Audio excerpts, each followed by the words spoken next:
Bien que je ne sois pas spécialiste en gestion de projet, j'ai eu une demande dernièrement de faire une matrice de risque. J'ai fait un peu de recherche, je trouvais pas nécessairement ce que je voulais, donc j'ai développé ma propre solution. Alors, si on passe à la démo, ici, montrer le résultat, on a notre matrice de risque, on a la liste des risques en dessous et un nombre de risques ici.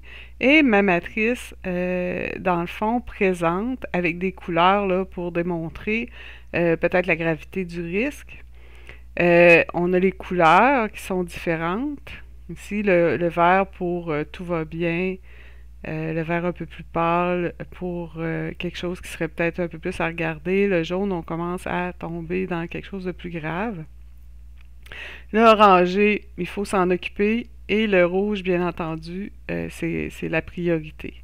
Le nombre de risques ici est lié à chacune des intersections, est lié aux risques qui sont ici en bas.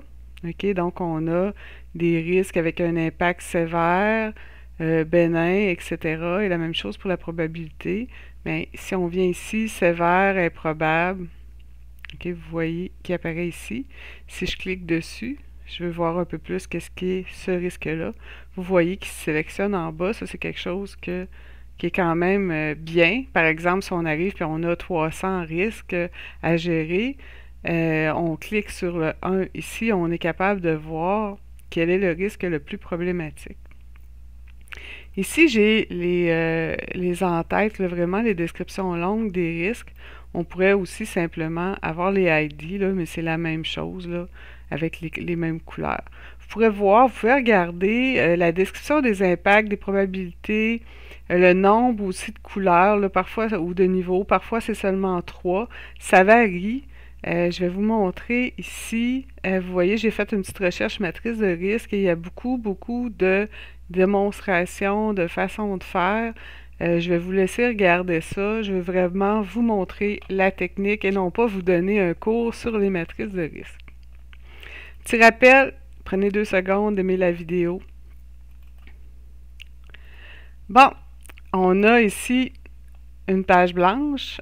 J'ai ma liste, en tout cas pour la matrice, j'ai ma liste de risques et mon nombre de risques est ici.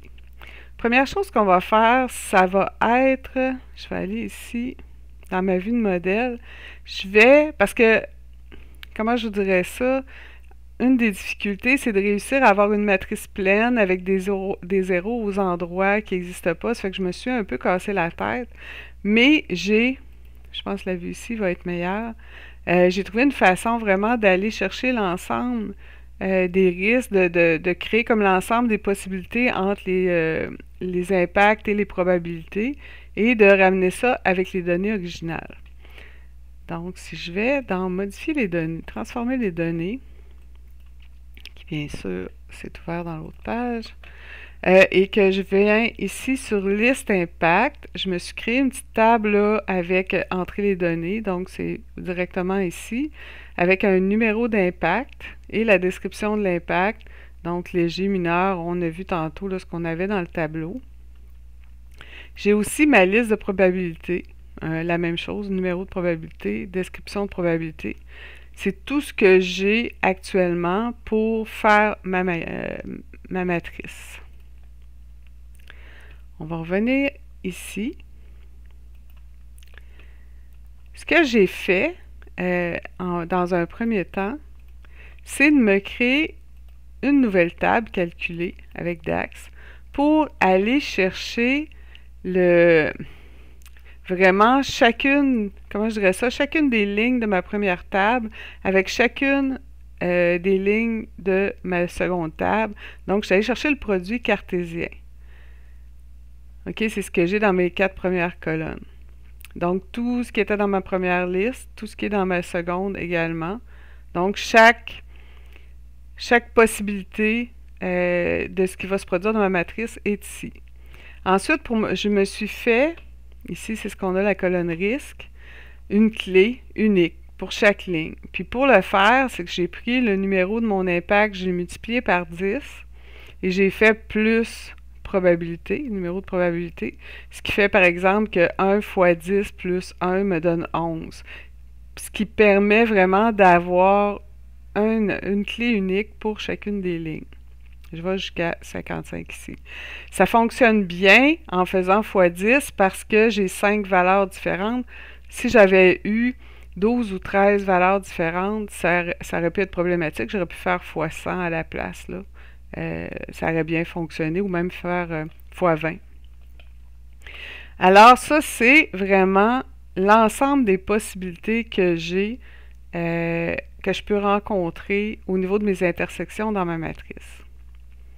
Si je reviens ici, maintenant, ce que je veux faire, c'est venir, je l'ai la jointure, mais c'est parce que je l'ai fait, je veux faire joindre ma matrice de risque avec risque projet. Par défaut, je n'avais pas la possibilité, alors je suis allée ici, dans ma table de risque, et je me suis ajouté une mesure, une colonne là, qui fait la même chose exactement. J'avais mon numéro d'impact, mon numéro de probabilité, mes ID. Je fais impact x 10 plus probabilité, ce qui va me donner exactement ce que j'ai besoin pour ma clé. En passant, toutes les formules que vous voyez, dont je vous parle, je vais les mettre là, dans la description de la vidéo. Vous allez pouvoir les réutiliser. Donc ici, parce que j'avais mes ID d'impact et de probabilité, j'ai pu me créer ma clé qui va me permettre de faire la jointure avec ma matrice de risque. Quand je crée ma relation, automatiquement, là, on voit que mon risque, on vient de faire le lien. Alors, si je reviens à ma vue de rapport, la beauté de la chose à partir de là, c'est que je peux vraiment utiliser la visualisation matrice pour afficher ma matrice de risque. Je vais prendre en colonne, c'est ma probabilité. Là, il faut que je sois dans ma matrice de risque. Là, je viens chercher ma description de probabilité que j'avais ajoutée. Alors, on les a ici, même pas, j'ai pris mon ID. Projet, excusez, je suis dans mon risque projet. C'est vraiment dans ma matrice de risque. Je viens ajouter ma description probabilité, ma description d'impact. On a déjà comme le squelette de notre matrice. Si après ça, je viens sélectionner mes risques ici, pas celui-là, la clé que j'avais déjà, là, mes numéros de risque, puis que je viens faire nombre de risques, le problème qui se présente ici, c'est que j'ai pas de 0. Si vous vous souvenez, regardez ici aux endroits où il n'y a pas de risques qui peuvent être affichés, il y avait des 0. Si je retourne ici, là, actuellement, c'est blanc. Il n'y a rien dedans. Puis même, je vais enlever les sous-totaux pour pas qu'ils nous gênent. Même que s'il n'y a pas, il n'y a rien des intersections, mais les valeurs n'apparaissent pas. Ici, j'ai juste 3 colonnes alors que j'ai 5 valeurs. Ce que je vais devoir faire, c'est me créer un nombre de risques. Au lieu d'utiliser directement ma clé de mes risques et de faire un nombre dessus, je vais me créer une mesure. Cette mesure-là, je vais prendre dedans, je vais aller chercher est-ce qu'il y a une valeur dans la colonne, est-ce qu'il y a une valeur dans la ligne. Donc, je regarde, est-ce que la valeur actuelle, là, quand il fait ses calculs en mémoire, est-ce que la valeur actuelle, quelle est-elle? Je la mets dans une variable.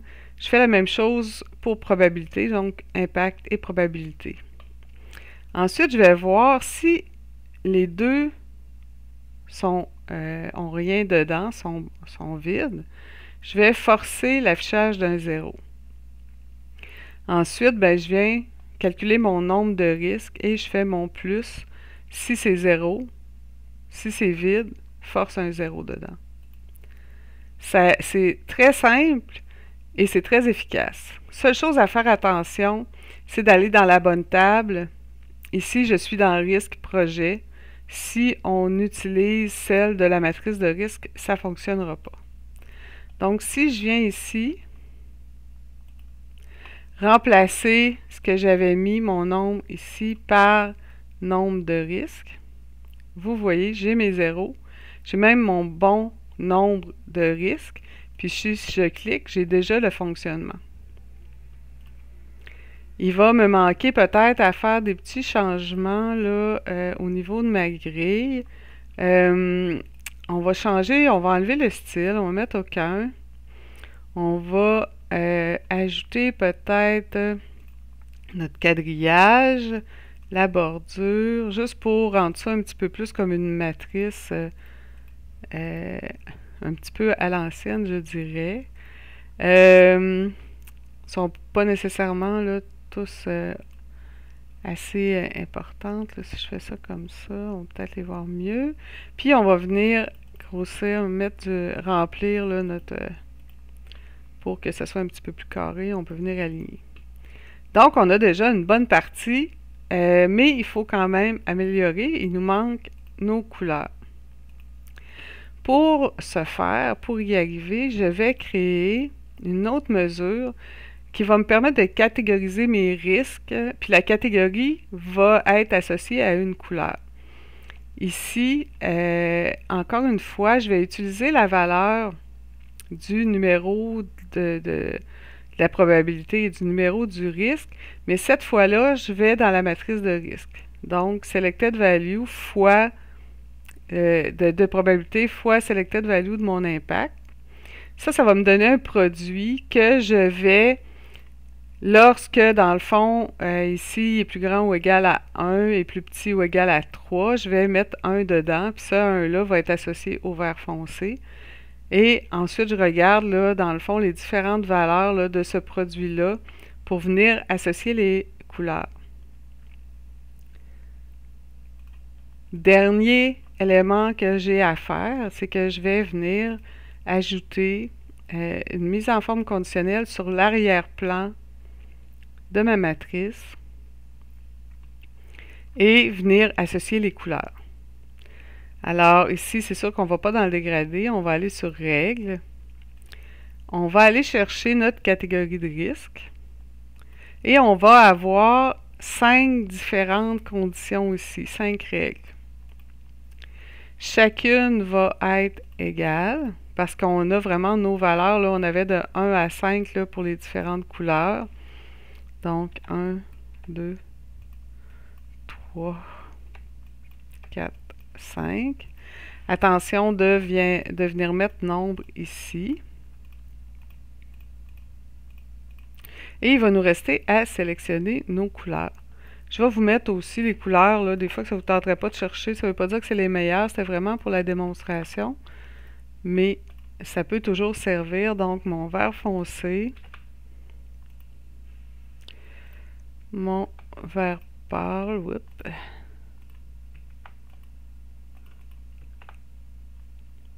je pense que je ne l'ai pas sélectionné comme il faut.